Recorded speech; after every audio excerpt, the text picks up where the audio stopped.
Hello students, पिछली video में हम लोगों ने डिस्कस किया था electric field eight N axial point of electric dipole. आज हम डिस्कस करेंगे इक्वेटोरियल पॉइंट के लिए। तो स्टार्ट करते हैं।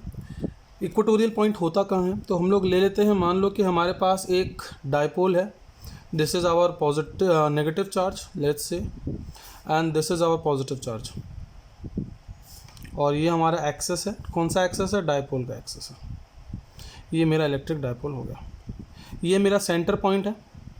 इससे ये पॉइंट की डिस्टेंस, इसको मान लेते हैं हम लोग ओ। इसका जो डिस्टेंस हमारा होता है वो होता है ए, और इसका जो डिस्टेंस होता है वो भी होता है हमारा ए। करेक्ट। अब इक्वेटोरियल एक्सेस कौन सा होता है? वो एक्सेस जो कि इस डाइपोल के सेंटर से जाता है परपेंडिकुलरली, इसको बोला जाता है इक्वेटोरियल एक्सेस। अब एक पॉइंट है इक्वेटोरियल एक्सेस पर, मान लो ये पॉइंट पी है हमारा, और हमें इस पॉइंट पी पे इलेक्ट्रिक फील्ड कैलकुलेट करना है जो कि इस डाइपोल के सेंटर से लेट से y डिस्टेंस की दूरी पर है। इसको मान लेते हैं कि हम लोग y एक्सेस है, तो ये y डिस्टेंस की दूरी पर हमारा हो जाएगा। करेक्ट। अब हमने एक चीज़ पढ़ी थी कि इलेक्ट्रिक फील्ड जो है दोनों चार्जेस की वजह से अलग अलग निकल कर आएगा, और हमारे पास प्रिंसिपल ऑफ सुपरपोजिशन से तरीका ये निकल कर आता है कि आप पहले नेगेटिव चार्ज की वजह से इलेक्ट्रिक फील्ड निकालो, फिर पॉजिटिव चार्ज की वजह से इलेक्ट्रिक फील्ड निकालो, और दोनों को वेक्टोरली या दोनों के कंपोनेंट निकाल के अलग अलग। देखो, वेक्टर एडिशन के दो तरीके होते हैं, या तो आप डायरेक्टली ट्रायंगल लॉ का यूज़ करो, या आप उसको कंपोनेंट में तोड़ दो, X component, Y component, sine और कॉस कंपोनेंट, और उनको आप अलग अलग जोड़ लो। दोनों ही वेक्टर एडिशन के तरीके माने जाते हैं। तो जो तरीका भी एप्लीकेबल होगा, ईजी होगा, हम उसको यूज़ कर सकते हैं। अब मान लीजिए कि ये नेगेटिव चार्ज है हमारा और ये पॉइंट पी है। अब हमें पता है कि नेगेटिव चार्ज जो है किसी भी पॉइंट पर जो इलेक्ट्रिक फील्ड बनाता है वो बनाता है अंदर की तरफ। तो this would be the direction of electric field, जिसको हम मान लेते हैं E1। ये इसका डायरेक्शन हो जाएगा किस तरफ? अंदर की तरफ, नीचे की तरफ। करेक्ट। इसका हम लोग कोई नाम ले लेते हैं A, इसका कोई नाम ले लेते हैं B। और वैसे ही ये पॉजिटिव चार्ज है। पॉजिटिव चार्ज इसके ऊपर इलेक्ट्रिक फील्ड लगाएगा, किस तरफ होगा? पॉजिटिव चार्ज हमेशा बाहर की तरफ इलेक्ट्रिक फील्ड लगाता है। तो ये मेरा E2 हम मान लेते हैं, इसका डायरेक्शन हो गया आउटसाइड, यानी QP की तरफ हो गया इसका डायरेक्शन, और इसका डायरेक्शन हो गया PA की तरफ। तो ये हमारा एक BP की तरफ, तो ये हमारा एक इलेक्ट्रिक फील्ड का डायरेक्शन हो जाएगा कि ये जो -Q चार्ज है वो इलेक्ट्रिक फील्ड अंदर की तरफ बना रहा है, A की तरफ बना रहा है, और जो +Q चार्ज है वो इलेक्ट्रिक फील्ड बाहर की तरफ बना रहा है। अब मान लीजिए कि ये जो एंगल है इसका, जो इस पॉइंट P पे बन रहा है, वो थीटा है। अब क्योंकि इन दोनों का डिस्टेंस यहाँ से यहाँ तक सेम है, चार्ज भी सेम है, इस वजह से ये भी सेम आएगा। कौन सा? AP और BP, ये दोनों क्वांटिटी सेम होंगी। इतना आपको समझना पड़ेगा। क्यों? क्योंकि चार्ज भी सेम है और इन दोनों के बीच की दूरी भी सेम आ रही है। तो अगर ये थीटा बना रहा है तो ये भी कितना एंगल बनाएगा? थीटा ही बनाएगा। करेक्ट। अच्छा, आप लोगों ने पाइथागोरस थ्योरम पढ़ा होगा, बोधायन थ्योरम पढ़ा होगा। क्या कहता है पाइथागोरस थ्योरम? कि हाइपोटेन्यूज का स्क्वायर इक्वल्स टू परपेंडिकुलर का स्क्वायर प्लस बेस का स्क्वायर। तो अगर ये y है और ये a है हमारा, तो क्या आप बता सकते हैं कि ये PQ और PB और PA दोनों की वैल्यू कितनी होगी यूजिंग पाइथागोरस थ्योरम? तो मैं यहाँ लिख सकता हूँ छोटा सा एक, कि यूजिंग पाइथागोरस थ्योरम, हम पाइथागोरस थ्योरम से ये निकाल रहे हैं कि PB और PA दोनों की वैल्यू किसके इक्वल आई? बताइए मुझे। आप लोग इतना तो समझ गए होंगे कि सर ये y का स्क्वायर प्लस a का स्क्वायर, y का स्क्वायर प्लस a का स्क्वायर, और उसका भी क्या आएगा? रूट आ जाएगा। वाई? बिकॉज कि ये हमें PB की वैल्यू निकालनी है, not in the square form but in the raw form. तो ये हमारा आ गया। तो ये क्वांटिटी भी हमारी y square plus a square हो गई रूट में, और ये क्वांटिटी भी हमारी y square plus a square हो गई रूट में। करेक्ट। यहाँ तक समझ में आ गया? तो ये हमारी वैल्यू आ गई। अब हम लोग इसका डेरिवेशन स्टार्ट करते हैं, लिखना स्टार्ट करते हैं। यहाँ तक हमने एक फिगर को बनाया है, अच्छे से समझा है। एक बात का ध्यान रखिएगा, फिजिक्स के अंदर में फिगर का बहुत इंपॉर्टेंस होता है। फिगर आप अच्छे से बनाएंगे, उसको लेवल अच्छे से करेंगे, उसके अंदर में चीज़ें अच्छे से लिखेंगे, उसके नंबर भी होते हैं। और अगर आपको एग्जामिनेशन में डेरिवेशन को रट के लिखने की जगह आपकी इच्छा है कि मैं सारे डेरिवेशन खुद से कर सकूं सर, समझ के कर सकूं, तो उसका एक बहुत इंपॉर्टेंट ट्रिक है कि आप डायग्राम को अच्छे से समझें। क्योंकि जब एग्जाम में आप डेरिवेशन खुद से करने जाएंगे तो डायग्राम ही आपको हेल्प करेगा कि कहाँ से स्टार्ट करना है। पूरा डेरिवेशन को याद करने से ज़्यादा अच्छा है कि आप डायग्राम को याद करके समझ लो, उसके बाद आप पूरा डेरिवेशन खुद से बना सकते हो। तो हम स्टार्ट करते हैं। तो हम लिख सकते हैं क्या कि we have an electric dipole of charge Q separated by distances 2a। तो चार्ज Q जो है वो 2a डिस्टेंस से सेपरेटेड है, करेक्ट। अब हमें निकालना क्या है, हम लिखेंगे अब electric field at P on equatorial axis. किसकी वजह से, तो due to minus Q charge, दोनों चार्ज लेना है, माइनस क्यू लेंगे फिर प्लस क्यू लेंगे एक एक करके। तो हम उसका नाम क्या दे रहे हैं, हमने लिखा था सर E1 फिगर में नाम दिया था, तो ये मेरा E1 हो जाएगा, करेक्ट। अब क्या होगा, फिगर फॉर्मूला क्या होता है इलेक्ट्रिक फील्ड का, के क्यू अपॉन आर स्क्वायर। अब आर कितना होगा बताओ मुझे, तो सर ये डिस्टेंस जो है मेरा आर हो जाएगा, करेक्ट, ये डिस्टेंस मेरा आर हो जाएगा। अच्छा ये डिस्टेंस कितना है, तो Y square plus a square का रूट से स्क्वायर कट गया तो क्या आया, Y square plus a square. ये तो मैग्नीट्यूड निकल गया। डायरेक्शन बताओ क्या होगा, तो सर इसका डायरेक्शन है अंदर की तरफ, तो हम लिख सकते हैं टूवर्ड्स पी ए। कुछ तो लिखना पड़ेगा ना समझाने के लिए, तो ये अंदर की तरफ हो गया पी ए का, क्योंकि वेक्टर लिखा है तो डायरेक्शन तो लिखना ही है। सिमिलरली वैसे ही मुझे बताओ कि E2 क्या होगा, E2 माने electric field due two point plus charge, क्या आएगा हमारा। अब एक बात, ये चीज़ तो समझ में आ गया। अच्छा दूसरी चीज़, E2 कितना होगा हमारा, तो मैग्नीट्यूड इसका भी वही होगा, के क्यू चार्ज कितना हो गया, और डिस्टेंस क्या है, Y square plus a square. अच्छा E2 का डायरेक्शन क्या होगा, बाहर की तरफ, तो क्या लिखेंगे डायरेक्शन इसका डायरेक्शन आएगा टूवर्ड्स बी पी। इसका पी ए था और इसका क्या हो गया हमारा, टूवर्ड्स बी पी। यहाँ तक समझ में आ गया, कोई कन्फ्यूजन नहीं है सर, समझ में तो आ गया पूरा। अच्छा अब हम लोगों को क्या क्या निकालना है, अब आगे चलना है। तो आगे चलने के लिए क्या करेंगे हम लोग, सबसे पहले इनके कंपोनेंट्स तोड़ेंगे। तो हम क्या लिख सकते हैं, चलो पहले फिगर में कंपोनेंट निकालते हैं फिर हम नीचे निकालेंगे। अब E1 का और E2 का दो कंपोनेंट्स टूटेगा, तो मुझे बताइए E1 के दो कंपोनेंट्स कौन कौन से होंगे। तो एक कंपोनेंट आएगा जो इस डायरेक्शन में आएगा, इसका वो कौन सा होगा, अगर ये थीटा है तो हमें पता है अल्टरनेट एंगल से ये भी थीटा हो जाएगा, और अगर ये थीटा है तो कॉरस्पॉन्डिंग एंगल से मेरा ये भी थीटा हो जाएगा, हाँ या ना, होगा। अगर ये थीटा है तो ये भी थीटा होगा अल्टरनेट एंगल से, और अगर ये थीटा है तो ये भी थीटा होगा कॉरस्पॉन्डिंग एंगल से, करेक्ट। तो दो कंपोनेंट हमारे टूटेंगे, एक तो आएगा यहाँ पर कॉस कंपोनेंट, एक आएगा यहाँ पर साइन कंपोनेंट। तो ये हो जाएगा E2 का साइन कंपोनेंट, क्यों, क्योंकि E2 का एंगल नहीं बन रहा है इसके साथ में, और ये हो जाएगा E1 का साइन कंपोनेंट, और यहाँ पर आ जाएंगे क्या, कॉस कंपोनेंट्स आ जाएंगे, E1 का कॉस कंपोनेंट और E2 का भी कॉस कंपोनेंट। ये तो समझ में आ गया, कोई कन्फ्यूजन इसमें। इस डायरेक्शन में E1 का और E2 का कॉस कंपोनेंट आ गया, और यहाँ पर E1 और E2 का साइन कंपोनेंट आ गया। अब फिगर में इतना से देख के बता सकते हो कि कौन सा कंपोनेंट सेम आ रहा है और कौन सा कंपोनेंट डिफरेंट आ रहा है। अच्छा एक चीज़ और, E1 और E2 का मैग्नीट्यूड सेम है कि अलग अलग है, सर के क्यू अपॉन आर स्क्वायर दोनों में तो सेम आ रहा है, तो हम लिख क्या सकते हैं कि सिंस E1 का मैग्नीट्यूड यानी ये इक्वल्स टू E2 का मैग्नीट्यूड यानी ये, तो हम इसको मान लेते हैं E, लेट कर लेंगे कि इसकी वैल्यू किसके बराबर होगा, E। क्योंकि ये दोनों इक्वल है तो हम इसको क्या मान लेंगे, E, क्योंकि इन दोनों का मैग्नीट्यूड सेम आ रहा है। अच्छा हम क्या कह सकते हैं अब कि फ्रॉम सिमेट्री, अब सिमेट्री से हम क्या कह सकते हैं, तो हम ये कह सकते हैं कि from symmetry we can say that sine components of E1 and E2 cancel each other। Cancel करते हैं, फिगर में हमने देखा था एक ऊपर की तरफ था एक नीचे की तरफ था, तो दोनों कैंसिल कर जाते हैं। देखो फिगर को, E1 नीचे की तरफ है, E2 ऊपर की तरफ है, दोनों का मैग्नीट्यूड सेम है, दोनों का एंगल भी सेम है और दिशा उल्टी है, तो कैंसिल हो जाएगी।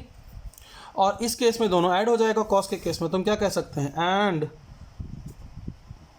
Cos components add each other. Cos components क्या कर जाते हैं, ऐड कर जाते हैं, साइन कंपोनेंट्स क्या कर जाते हैं, कैंसिल कर जाते हैं। समझ में आ गया। तो उस वजह से हमारा नेट इलेक्ट्रिक फील्ड क्या निकल कर आएगा, तो हम कह सकते हैं तो देयरफॉर ई इक्वेटोरियल एक्सिस पर टोटल क्या आएगा, वो आएगा E1 का कॉस कंपोनेंट प्लस E2 का कॉस कंपोनेंट, यही आएगा ना, यही आएगा। और इन दोनों का डायरेक्शन क्या होगा, तो मुझे बताओ कि ये डायरेक्शन है माइनस से प्लस चार्ज की तरफ, माइनस से प्लस चार्ज की तरफ, वो कौन सा दिशा होता है, वो होता है पी का डायरेक्शन दिशा, फिगर में सॉरी, ये कौन सा डायरेक्शन है, देखो ये जो इलेक्ट्रिक फील्ड दोनों का आ रहा है, सम निकल रहा है, वो पीछे की दिशा में निकल रहा है, ये दिशा कौन सी है, तो सर ये दिशा है प्लस से माइनस की तरफ। और हमने एक बात पढ़ा है कि इलेक्ट्रिक डायपोल मोमेंट का जो डायरेक्शन होता है वो होता है minus charge two plus charge, तो जो पी कैप का डायरेक्शन होगा वो होगा माइनस टू प्लस, और ये डायरेक्शन कैसा है, उसका उल्टा, करेक्ट। तो हम इसको लिख सकते हैं कि डायरेक्शन इसका क्या हो जाएगा, माइनस का पी कैप, क्योंकि ये उल्टी दिशा में आ रहा है। समझ में आ रही है बात। अब देखो E1 E2 तो इक्वल है, हमने यहाँ लिखा था E1 और E2 दोनों का इक्वल है, तो हम लिख सकते हैं इसको 2E cos थीटा माइनस को बाहर ले लिया पी कैप, ये मेरा E इक्वेटोरियल निकल के आ जाएगा, जिसको मुझे सॉल्व करना है। -2 E की वैल्यू कितनी है मेरी, तो हम यहाँ लिख सकते हैं equals to k q upon Y square plus a square, ये इसकी वैल्यू थी, तो हम यहाँ लिख देते हैं into k q upon Y square plus a square, ये तो मैंने लिख दिया है यहाँ पर, इंटू क्या आ रहा है, कॉस थीटा। अब सर ये कॉस थीटा क्या क्या इलाज होगा, कुछ हो सकता है क्या, तो मुझे बताओ, बेसिक ट्रिग्नोमेट्री पढ़ी है 9th में 10th में, मुझे बताओ कॉस थीटा का फॉर्मूला क्या होता है, sir base upon hypotenuse, correct. अगर बेस अपॉन हाइपोटेन्यूज कॉस है, तो इस फिगर में देख के बताइए मुझे बेस क्या है, सर बेस तो है ए, ठीक है, और हाइपोटेन्यूज क्या है, सर हाइपोटेन्यूज आ रहा है ये under root y square plus a square, ये मेरा हाइपोटेन्यूज हो गया। तो हम कह सकते हैं कि कॉस थीटा मेरा क्या हो जाएगा, तो हम लिख सकते हैं कि since cos theta equals to a upon, ये मेरा क्या है ए, कॉस थीटा बेस आता है, बेस अपॉन हाइपोटेन्यूज, हाइपोटेन्यूज कितना है under root y square plus a square, यही आएगा ना इसका फॉर्मूला। तो हम क्या कह सकते हैं, तो देयरफॉर ई इक्वेटोरियल क्या आएगा ultimately -2 k q upon Y square plus a square को पावर कुछ भी नहीं है तो 1 मान लो, into a upon under root y square plus a square. अब इतना आपको पता होगा कि रूट का मतलब होता है पावर हाफ, और कुछ नहीं तो 1 मानते हैं। तो मुझे बताओ, जब दोनों का बेस सेम होता है, तो याद है एक ये 9th स्टैंडर्ड में फॉर्मूला पढ़ा था, जब बेस सेम होता है तो पावर्स ऐड हो जाते हैं, तो टोटल पावर कितना हो जाएगा इसका बता सकते हैं मुझे आप, ध्यान से देखिए पावर कितना हो जाएगा, 1 + 1/2 कितना होता है 3/2। तो हमारा वैल्यू क्या आ जाएगा, तो हमारी वैल्यू आ जाएगी इम्प्लाइज देके कि ई इक्वेटोरियल वेक्टर फॉर्म में equals to -k/q upon Y square plus a square to the rest 3/2, और डायरेक्शन इज पी कैप। कोई कन्फ्यूजन, सर ये 2 कहाँ गया, ये लो 2 भी आ गया। अच्छा मुझे एक बात बताओ कि -k को अलग कर दें, 2aq कुछ देख के याद आता है, 2aq का देख के कुछ याद आ रहा है क्या, सर 2aq तो डायपोल मोमेंट था, उसका वैल्यू था, 2a तो डिस्टेंस था और q चार्ज था, चार्ज इन तो डिस्टेंस होता है डायपोल मोमेंट, करेक्ट बेटा। तो हम कह सकते हैं कि वेक्टर p होता है हमारा, since vector p equals to 2aq p cap, तो इम्प्लाइज लगा के हम ये कह सकते हैं कि ई इक्वेटोरियल में अब हम इस माइनस और के के साथ में लगा देंगे सीधे क्या वेक्टर p, क्योंकि p कैप भी इसके साथ में चला जाएगा अंदर में, और बचेगा क्या Y square plus a square to the rest 3/2। ये मेरा मेन फार्मूला हो जाएगा, ये एक फार्मूला हमारा आ गया। दूसरा क्या होगा हमारा, दूसरा फार्मूला आ जाएगा हमारा ये कि क्या बोलते हैं इसको, फॉर अ पॉइंट डाइपोल, यानी बहुत दूर के लिए। तो हम क्या कहेंगे, अब नेक्स्ट मिनट क्या आएगा हमारा कि for a point very far from dipole, dipole से बहुत दूर हो, अगर डाइपोल से बहुत दूर होगा तो हम क्या इग्नोर करेंगे, तो y is very very greater than a, तो हम क्या इग्नोर करते हैं, मैंने आपको पिछली वीडियो में भी बताया था, तो हम इग्नोर करते हैं जो चीज़ छोटी होती है, a को इग्नोर करेंगे, वो भी किस पॉइंट पर, सिर्फ प्लस माइनस के पॉइंट पर, मल्टीप्लिकेशन के पॉइंट पर a इग्नोर नहीं होगा। इस बात का ध्यान रखिएगा, जब भी हम अप्रॉक्सीमेशन में बहुत लार्ज वैल्यू लेते हैं तो जो छोटी वैल्यू आ रही है वो इग्नोर हो जाती है, सिर्फ प्लस या माइनस करने के लिए, मल्टीप्लाई डिवाइड में कभी इग्नोर नहीं होता, ध्यान रखिएगा।